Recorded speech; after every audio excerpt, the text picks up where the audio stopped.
Hiya, I'm Minku, and today I'll be doing my first art challenge on this channel. Yippee! Ugh, really? It took you this long to finish Inktober? Come on, it's almost December already. Like, I didn't do Inktober. Or, well, I did only the first few days, but then I saw someone doing Emma Artley's Pinterest OC challenge. And her video, how it works is this. I'm not explaining it, just read the image. But when I started this video, the last time I watched that video was, well, when it came out. So despite my laziness to not watch 1 minute and 18 seconds into a video, I decided a little after I started working on this video, you know what? I'm not gonna rewatch the video until I write the script. This is because in my brain, if I didn't watch the video, then what I do will probably be different from what Emma did. Therefore, my video is not like the other girls. Nevertheless, I still got challenged, which coincidentally is the point of a challenge. Because I did this challenge slightly different, let me explain how my version of this challenge works. What I did is I got a random number generator set between 1 to 5, and then whatever number I got from that, I counted down from the first picture in my Pinterest feed after searching simple terms like hair, clothing, or yippity yap yap yap. Then I'll rinse and repeat, and whoa, I'm traveling to the past! Ah! Hair, and click. 4. Ooh. I'm gonna do body type now. Generate. 3. Okay. Here, what if I just search woman? So this is gonna be like our body type and skin tone. So yippee, clothes. Boom, 3. Add inspo. Add. Okay, this is click 9. Viola Elmore. I'm gonna search Viola clicky. So this is the third thing that came up.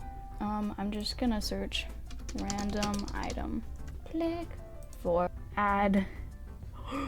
This is number 4. Building. And then this might help me figure out like where in time this took place. Ooh. An abandoned house. So these are the pins I got for character 1, aka Viola.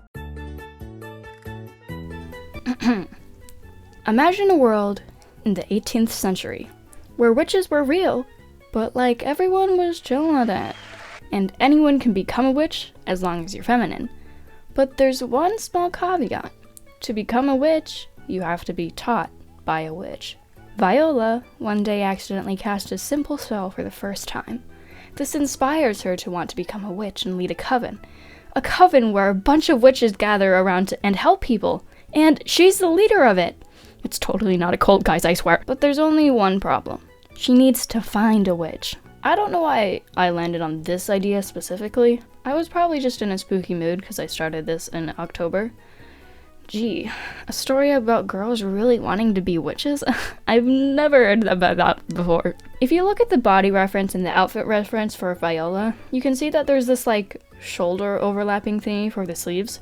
So essentially what I did is I combined these two things together. At the time I didn't want to design another character in the same sweater dress because I don't know how to explain that. I just didn't want to do it again, okay? And you know those little poofy sleeves? I kind of drew her sleeves in a way where it looks like there's poofy sleeves under a top layer of fabric, and then that fabric kind of wraps around her. Just don't ask me how this works. I don't know how to sew. One mistake I feel like I did with this challenge is I made the characters way too complicated. Don't comment, ooh, these designs are so cute, you should make a comic. Because if I really did make this story a comic, I definitely would have to simplify the designs. One thing that's proof of this is that later in the recording, I had 2 little extra drawings of Viola after finishing the liner and base colors of the main drawing. And I realized after I finished both drawings that she's missing many key features like her frog necklace and belt on one of the drawings. Of course, it's normal to not remember every single feature of a character, but if there are so many to the point where 70% of her details are missing when you draw the character while looking at the character, I don't know. It could probably be simplified. Now, of course, this doesn't mean you can't have detailed characters. It's just, if you want to make a comic with them or do anything where you have to draw them repeatedly, it's gonna be a pain drawing that character. Now, then you might be asking, why am I mad that I made this design too complicated if I'm only drawing her once? This is a speed paint video after all. Well, as I mentioned earlier, I didn't draw her once. I drew her 3 times in total. This is where most of the challenge came in for the video. You'll see in the next design in the sketching phase, I was like, wow, I really want to do this like thing where it's like a drawing of the full body of a character, and then there's like little drawings of the same character but tinier and doing little things, and it looks so nice. So I did that, and then I lined the 3 drawings of the character, and it was fine. I liked how it turned out. And then I was sketching the 3rd character, and I was like, oh, it should match the 2nd character. That would be cool. So I did it again with the 3rd character. And then I looked at Viola. She only had base colors at this point, and I probably would have finished her drawing in maybe 1 or 2 more sittings. But I was annoyed. I wanted them all to match now, but I also wanted Viola to be done. So, you know what I did? I did the mini drawings to her drawing too. And Viola took 8 sittings, and in total she took 7 hours, 22 minutes, and 11 seconds. I wasn't planning on complaining about how long it takes me to finish drawings. I think it's kind of annoying to watch. But 7 hours and 22 minutes. It makes me think back to my previous videos. The MLP redesign video. I complained that Rainbow Dash took 3 sittings and 2 hours. In my Bat Says Vampires video, I complained that it took me 2 hours just to get the sketch for the Black Bat. But Viola, I could have watched Shrek 5 times in a row, and that wouldn't even be the full amount of time it took to finish Viola. Anyway, since I put so much jewelry on Viola, I thought it would be cool if she's from a family of jewelers. This is the first time I've really used a pre-made color palette, which was an interesting experience. I definitely had to tweak the colors a bit more than I usually do. The thing I added to Viola that I like the most is the crystals hanging off her hat. To color them at first, I used a picture of a moonstone as a reference, but I switched to a different reference which was more like a tutorial. But in the end, the coloring looks like Viola stole some plastic blocks from Fisher's Price and glued them together in hopes of making them look like crystals, which is my way of saying I need to learn how to shade unique textures. Also, can I just say how cool of a gem moonstone is? I had a little sheet of 3D stickers in the colors of birthstones, and I wish I was born in June. You guys are so lucky. Why do you guys get Pearl, Alexandrite, and Moonstone, and September only gets Sapphire? That's not fair. Nevertheless, the other 2 drawings for Viola that I did was her laughing at a frog that's winking, and I outlined the drawing with a string of garlic, which in the original drawing is attached to her belt.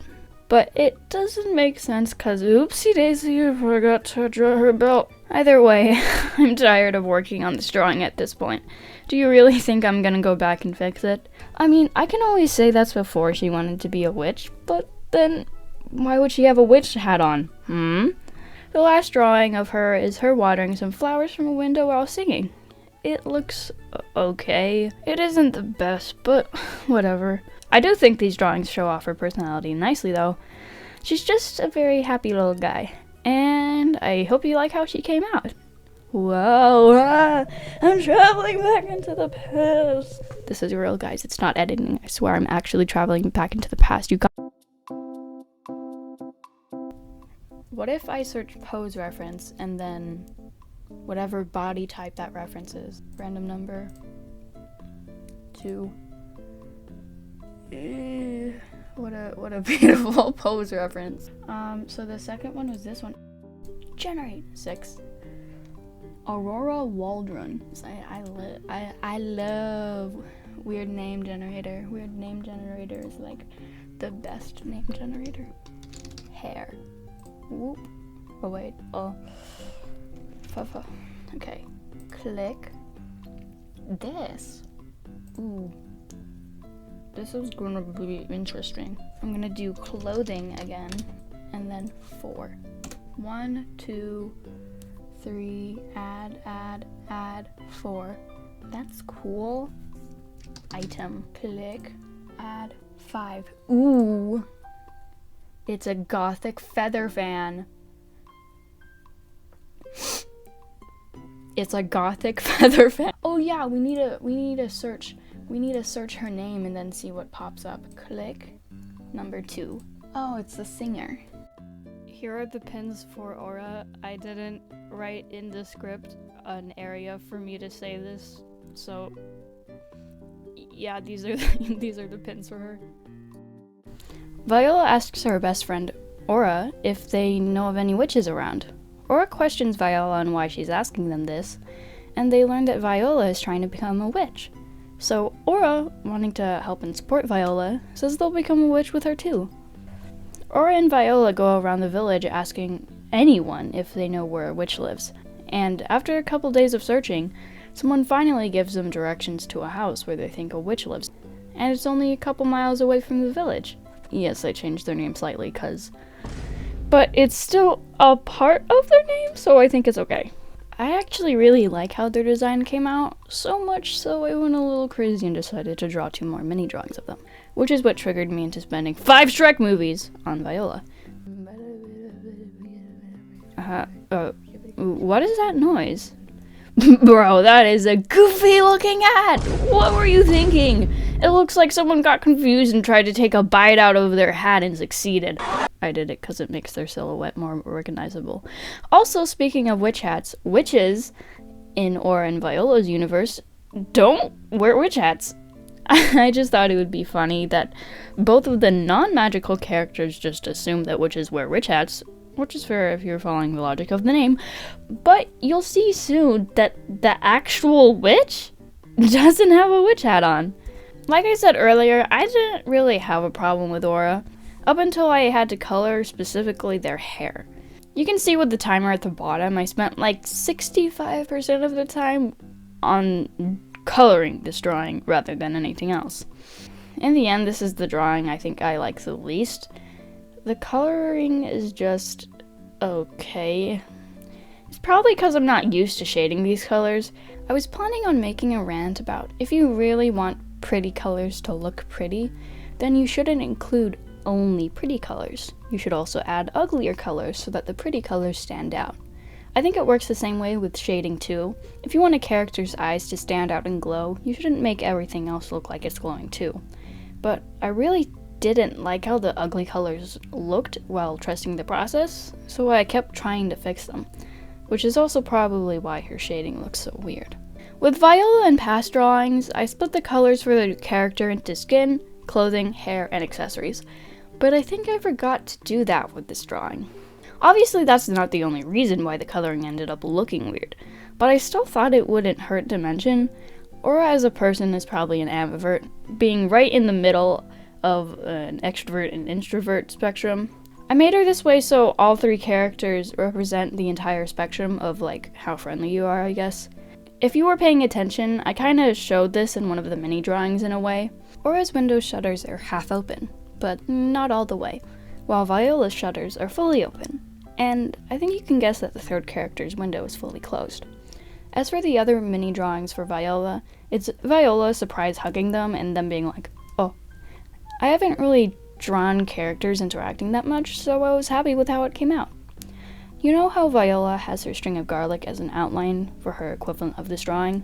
I made Aura's one big hoop earring the outline instead. The thing I added to Aura's design I like the most is probably her belt. I added a lot of things so Aura and Viola would match, but this one is my favorite. But her also having a little pocket of plants and flowers is really cute, because in my mind I think the flowers are from Viola's little flower garden from her window. I also gave her this fan attached to her belt since one of the pins was a fan. And this ring because it would be something Viola could easily give Aura because she's from a family of jewelers. I also think, I didn't mention this in the script, but I think Aura would be from a family of doctors, which is a reason she wants to become a witch too, because witch magic is really powerful when it comes to healing people. So this is how Aura came out. Again, they're probably not my favorite coloring-wise, but that's okay, because that means there's room for me to improve. Hopefully you like them, and whoa, I'm being sent back into the past.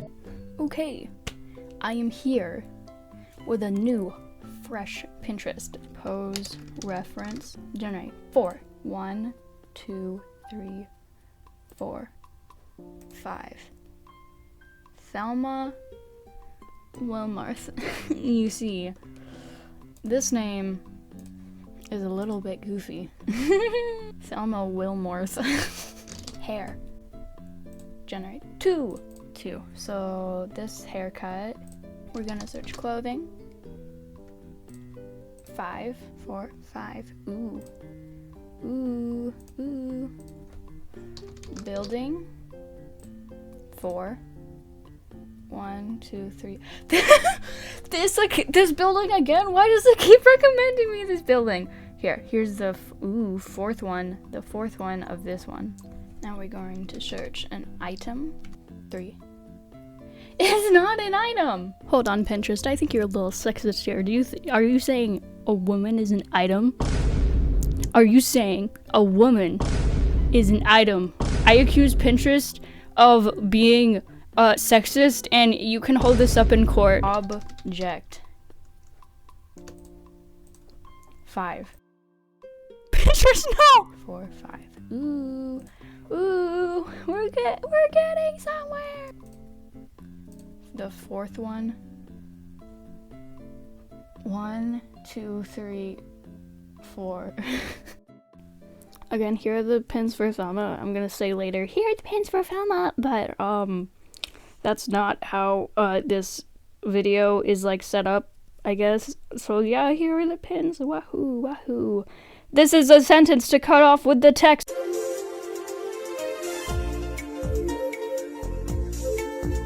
Aura and Viola, after finding out where a witch might live, set off to the house the villager directed them to. After a couple hours of travel, they arrived at the house and knocked on the door hopefully. An older woman opened the door after a couple of seconds, and Viola immediately explained to the woman how she and Aura wanted to become witches and blah blah blah blah blah. The woman replied, "Yes, I am a witch, so is my daughter, but I'm currently too busy to teach anyone right now, so you'd have to find a way to convince my daughter to teach you." After a bit of thinking, Viola decides to give the woman one of her crystals off her hat and promises to give her more if they get a couple lessons from her daughter.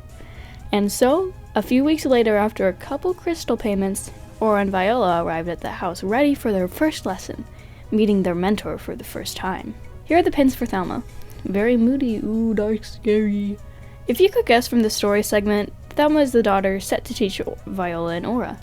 And I don't really know how to explain the rest of the story because I haven't fully thought it through. And this is totally purposeful, so you guys can comment your ideas on where the story goes next, and not because I don't feel like expanding the story. All I know is, Thelma really doesn't want to teach Aura and Viola. I feel like Thelma's family is very wealthy, so she's a bit spoiled and isn't used to working. But maybe there's like a witch society where you have to teach a certain number of people before you can join, which is why Thelma has to do it anyway, even though she dislikes it. Also, she just finds Viola extremely annoying, like a Squidward and SpongeBob dynamic. Everyone, boo Thelma, boo! Thelma's little mini drawings I think are actually my favorite. Of course we see her personality types shine through with her window fully being closed, completing the spectrum of how many houseflies are going to be in my characters' houses. The other mini drawing is also mimicking Aura's, just to show what happens when Viola tries to surprise hug Thelma. Everyone, boo Thelma, boo! I think I'm most proud of her expressions. I'm used to drawing really happy and positive characters, so I'm glad I can draw Muppets too. Guys, I think Thelma is my favorite from this video. I'm sorry. I love the little details I've added to her. I really like the spiderweb imagery because it kind of represents the situation she's in. Like, she's a fly stuck in a situation she doesn't want to be in. As well as a little box of wilted flowers, while everyone else's flowers are alive. You can guess what that means. Well, no, actually, it doesn't have a meaning. I just thought it would fit her aesthetic, and now I'm going off script, and this is scary. As Thelma gets closer to Orr and Viola, she'll start being one of those people that's like, hey, do you want to go watch something? No. Okay, bye. And then she follows you silently because she doesn't want to be left out. Wait, did I give her three mini drawings and everyone else has 2? Wait, no, why am I going into... As you can see, our witch does not have a witch hat on. Instead, I gave her a parasol, because how else would she be that transparent? Also, I've never drawn on a character in shoulder pads. Can you tell she's wearing shoulder pads? Or does it just look like she's on steroids, or the opposite, and she doesn't look like she has shoulder pads? I've never worn something with shoulder pads before, but wait, what's the history of shoulder pads? Like, who was like, ugh, my shoulders look so dinky, let's put something over them to make them look bigger and stronger or something. Oh wait, I just googled it. I mean, no, the person saying this didn't just Google it. Also, hi, I'm writing this script in Q. See, I can make talking Q say anything. I'm in control of her. I can make her say anything, actually. In fact, Worcestershire. See, I just made her say Worcestershire. See, I just say again. What? Make her say another word? Oh god. Fluxy now seeing a hill of application. See, here, I can even make editing and who put this word on screen.